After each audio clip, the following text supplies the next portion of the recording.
Witam Was, kochani, serdecznie w kolejnym filmie na moim kanale. Z tej strony Marta, kanał Million Lashes Perfume, i zapraszam Was na moje ulubione zapachy gourmandowe z mojej kolekcji. Piękne, długo się utrzymujące i naprawdę gourmandowe. Gourmandowe to nie oznacza każde słodkie perfumy, tylko to oznacza perfumy jedzeniowe i o takich będzie dzisiaj. Zapraszam.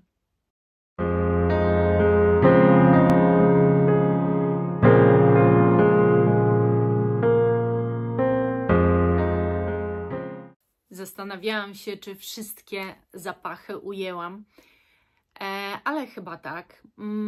Warto mówić o gourmandach w takim momencie jesieni, zimy, przełomu, może zimy, może ktoś gourmandy ubiera na zimę, a może ktoś już zaczyna je ubierać jesienią. Na pewno są też takie osoby, które w ogóle nie przypadają za tego typu zapachami. Pozdrawiam Cię, Agnieszko Green Tea. A ja jestem obecnie na takim etapie, że gourmand jest dla mnie czymś bezpiecznym, czymś, co jak kupię, to wiem, że mi się spodoba, bo tu nie ma mi się co nie podobać, a z drugiej strony szukam już czegoś ciekawszego, ambitniejszego i tak dalej. Wiecie zresztą wszyscy fani i perfumoholicy, o co chodzi. Przychodzi taki w życiu etap. Natomiast faktem jest, że gourmandy u mnie wchodzą na miękko, kiedy jest jesień i zima. Nawet bardziej bym powiedziała zimą uwielbiam się w takich zapachach niż jesienią. Są to jedne też z trwalszych, słuchajcie, zapachów. Wbrew pozorom utrzymują się świetnie na skórze i może też dlatego tak są lubiane właśnie tą porą roku. Zacznę może od odlewek, które mam, nie od flakonów, bo prawdopodobnie gdyby one były jakoś tak łatwo dostępne do zdobycia, to pewnie te flakony by były. Przynajmniej jednego z nich, jeżeli nie obu. Zacznę od Viva More Caramel Pop. Słuchajcie, to jest zapach dosłownie popcornu karmelowego.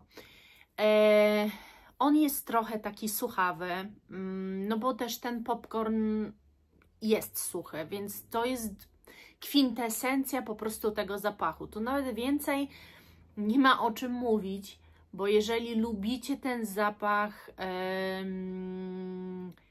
popcornu karmelowego, lubicie go też jeść, na przykład w kinach zawsze go zamawiacie i lubicie ten zapach, lubicie się nim upajać i chcielibyście czymś takim pachnieć, to powiem szczerze, że to jest propozycja stricte dla Was. Przepiękny, karmelowy popcorn, który czuć cały czas. On jest bardzo długotrwały, ten zapach. Bardzo ciężko jest dostępny. Ja kupiłam odlewkę na grupie i jak widać nie za dużo już mi zostało, ale cieszę się tym, co jest. Jest przepięknym gourmandziakiem. Drugą odlewkę, którą mam, to jest Profumi di Polignano, Crema Limone. Ja zawsze mówię o tym zapachu właśnie o tej porze roku. No i to jest ciasto cytrynowe, tarta cytrynowa, coś niesamowitego i pięknego, powiem Wam. Też utrzymuje się petarda. Ta cytrynowość tu jest taka... Jak są takie kremy cytrynowe, które się robi do tart, nie wiem, czy jedliście kiedyś tartę cytrynową, tam się robi taki krem, on jest taki strasznie gładki i w ogóle pod językiem on jest taki wręcz piankowy. Dosłownie to tutaj czujecie i tego nie można pomylić. I ktoś może się popukać w głowę, jak można czymś takim pachnieć, ale na tym polegają gourmandy, że można, a ten zapach jest cudowny. Mam w swojej kolekcji też 4 zapachy marki Sphinx Fragrance amerykańskiej, też stamtąd ściągane. I jednym z nich, one ogólnie wszystkie są raczej gourmandowe, nie można powiedzieć o nich inaczej, ale jest jeden, który szczególnie bardzo mi się podoba i postanowiłam o nim tu powiedzieć, no bo to są moi gourmandowi ulubieńcy. To jest Chocolate Citronic. To jest zapach, który uderza Was taką gorzką czekoladą, natomiast dopiero później gdzieś w tle gra cytryna. Ta cytryna jest czymś takim tylko jakby takim powiewem, daje tło temu zapachowi, ale główne skrzypce gra czekolada, która tu jest gorzka. Ona nie jest słodka, nie jest mleczna, nie jest to ulep.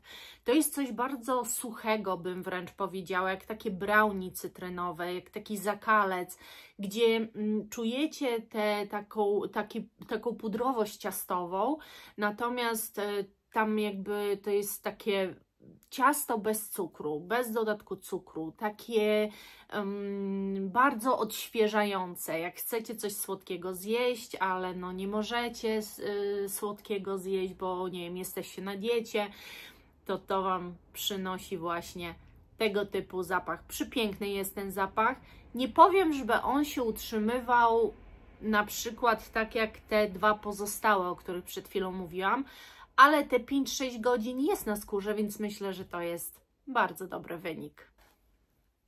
Obecnie zapachem, który w końcu rozumiem jako zapach gourmand i naprawdę go uwielbiam szczerze, jest Angel z tymże w wersji EDT wody toaletowej. O Muglerze Wam opowiadałam, o różnicach Wam opowiadałam. I to jest właśnie ten Angel, który dla mnie jest w końcu gourmandowy, bo czekoladowy. I tę czekoladę czuję przez cały czas trwania tego zapachu. Dlatego uważam, że on faktycznie należy do tej kategorii zapachów. Jest przepiękny. Ta czekolada jest taka idealna, wiecie, dlatego że też nie można jej z niczym pomylić, ona jest trochę słodkawa, ale też z drugiej strony jest angelowska z podstawowej wersji patchouli, która trochę powoduje, że ona już nie staje, ten zapach nie jest ulepem, że jest to zapach mimo wszystko dosyć świeży, tak bym go raczej ujęła. Przepiękny, moim zdaniem, gourmandziak dla każdego. Wzięłam tutaj, bo skoro ulubieńcy to ulubieńcy, a moim nowym ulubieńcem też stał się zapach Camera Dukan. Nie będzie w tym zestawieniu kamry podstawowej, a to dlatego, że ten podoba mi się bardziej. Ja go nosiłam też latem i latem wybrzmiewał bardziej owocowo, a w chłodne dni brzmi bardzo korzennie. Ja tu czuję dużą korzenność tego zapachu i to chyba bardzo mi odpowiada. A mimo wszystko nadal jest to taka szarlotkowa opowieść, trochę angelowska, w stylu angelowskim. Dlatego łączy to gourmand z tą korzennością i ten zapach staje się taki wielowymiarowy. Na pewno jest to zapach ciekawszy od kamry podstawowej. Po prostu to jest taki wypust interesujący przez tę korzenność. O tym zapachu nie mogłabym tu nie powiedzieć. Jest to jeden z nielicznych gourmandiaków, który jednak wolę używać latem niż zimą, a mianowicie Per Gelato od Teodoro Scalotinis. Jest to tak wesoły i tak bardzo pobudzający zapach i tak silnie związany z latem przez to, że jest to zapach lodów gruszkowych, że naprawdę próbując zakładać go nawet zimą, mam jakby lekki zgrzyt. W mojej głowie bardzo silnie zapach jest związany z latem, ale nie ulega wątpliwościom, że jest to typowy gourmandziak, przepiękny, no i jest on moim ulubieńcem. Parametry petarda. Mój nabytek dzięki Wam, dzięki temu, że napisałyście mi, co chcecie poznać. Starałam się jakoś te Wasze wymagania spełniać i dzięki temu poznałam w końcu zapach, który lądował w koszyku powielokroć, a nigdy tak naprawdę nie został zamówiony do tego momentu. Cartusia Terra Mia. Boże, to jest cudo. Ten zapach mnie po prostu, nie wiem jak to powiedzieć, oszałamia. Wiecie, to jest zapach stricte gourmandowy i jeżeli Fragrantica opisuje go jako zapach kawowy, to ja się z tym zgodzić nie mogę. Dla mnie nie jest to zapach kawowy. To jest zapach czekoladowy, ale z twistem. To jest zapach, który oprócz tego, że jest zapachem gourmandowym, ma w sobie jakąś formę kobiecości. Nie wiem nawet, jak Wam mam to opisać. Wszyscy, którzy próbkę już sobie wzięli, na pewno mają też wyrobione zdanie na temat tego zapachu. Natomiast gourmandziak zdecydowany. Coś ciastowego? Tak. Jest tu wyczuwalna ta nuta ciasta. Coś czekoladowego, nie kawowego bym powiedziała, ale jest to tak przepięknie stworzone, zblendowane i parametry ma ten zapach genialny. A naprawdę on kosztuje niewiele pieniędzy. Ja wiem, że to jest pojęcie względne, ale ja biorąc pod uwagę, jakie zapachy mam w kolekcji, to dla mnie to jest po prostu tanioszka. No a dla Was to sami musicie ocenić. Z marki Grit Tea mam 5 zapachów, ale najbardziej gourmandowy z nich wszystkich jest tak naprawdę Tutu. I to jest zapach, który jest dla mnie kremem truskawkowym, bitą śmietaną truskawkową. Coś w ten deseń. Czuć tu taką waniliową kremowość albo śmietanową kremowość. Czuć też tu jakiś owoc. Skłaniam się ku truskawce, nie wiem dlaczego, ale tak mój nos to czyta. Niezwykle przyjemny. Jest to tak fajnie zblendowane i tak wręcz w odczuciu kremowe. Nosi się to niezwykle przyjemnie. Gdybym miała powiedzieć, który zapach gourmand nosi się najlepiej ze wszystkich, o których Wam dzisiaj powiem, to naprawdę ten zapach nosi się najlepiej, bo ten zapach, według mojej opinii, spodoba się nawet osobom, które gourmandów nie lubią. Marka Faviol Seferi Insomnia. Jeżeli mnie oglądacie, to znacie i wiecie, że ten zapach posiadam. Mało tego, ja na ten zapach polowałam i ucieszyłam się, że dziewczyna na grupie go miała, chciała koniecznie się wymienić. Ja się wymieniłam na Amouage Myths. Cenowo, tak, zrobiłam nie deala życia, tylko antydeala życia. Ale ja nie żałuję. To należy do zapachów gourmandowych. Ale to nie jest zwykły zapach. I przy tym zapachu chciałam Wam powiedzieć jeszcze o drugim, dlatego że to są moi dwaj ulubieńcy, bardzo do siebie podobni. A mianowicie Obvious Frida Storms. Słuchajcie, one są do siebie bardzo podobne. Ja jak poczułam Fridę, to czułam pewien vibe z insomnią. I teraz o co chodzi? To jest zapach czekoladowy dla mnie. Ktoś może powie, że kawowy. Ja jednak, mój nos lepiej czyta czekoladę od kawy. Natomiast to jest zapach w typie gourmandu, ale takiego korzennego. Na przykład jakiś piernik lub coś takiego. Więc dlaczego ja je do siebie porównuję? Przecież to jest coś zupełnie innego. Ale one są perfumami mimo wszystko. Ktoś kiedyś mi powiedział taką rzecz, że gourmandy to nie perfumy. I ja się muszę trochę z tym zgodzić. Ponieważ to jest tak jakby, nie wiem, stać 10 godzin w kuchni, gotować różne rzeczy i po prostu pachnić tym jedzeniem, które się robiło.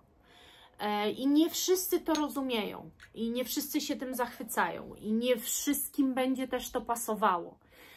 Natomiast osoby, które uwielbiają zapach jedzenia i uwielbiają właśnie przesiąkać wręcz takim kuchennym jedzeniem, na przykład, nie wiem, mają bardzo dobre skojarzenia z tym, że wchodzili kiedyś do domu i zawsze się roznosił piękny zapach i mają po prostu z tym bardzo miłe wspomnienia, to właśnie bardzo często wtedy po te gourmandy sięgają. I gourmandy to jest taki trochę absurd, bo wylewamy na siebie coś jedzeniowego, żeby pachnieć jedzeniem. I jak tak sobie o perfumach pomyślimy, to do czego my zaszliśmy, że lubimy oblewać się zapachami jedzeniowymi. Ale to są dwa zapachy, które moim zdaniem są też perfumami. Ponieważ o tamtych, o których Wam powiedziałam, to jest stricte jedzeniówka. Może Angel, bo jest tam paczula, która też coś przełamuje, więc można inaczej go odebrać. Ale reszta to jest typowa jedzeniówka. Natomiast w tych dwóch zapachach jest właśnie te perfumy, które się znajdują, są bardzo zbliżone. Jeżeli byśmy, nie wiem, pozbawili tych nut gourmandowych te dwa zapachy, to one będą do siebie podobne, jeżeli wiecie, o co chodzi. Także to są gourmandy. Odbieramy te zapachy gourmandowo, natomiast przy tym są to po prostu perfumy, które przepięknie brzmią na skórze, które się zmieniają i które nie są jednostajne, bo generalnie gourmandy są jednostajne.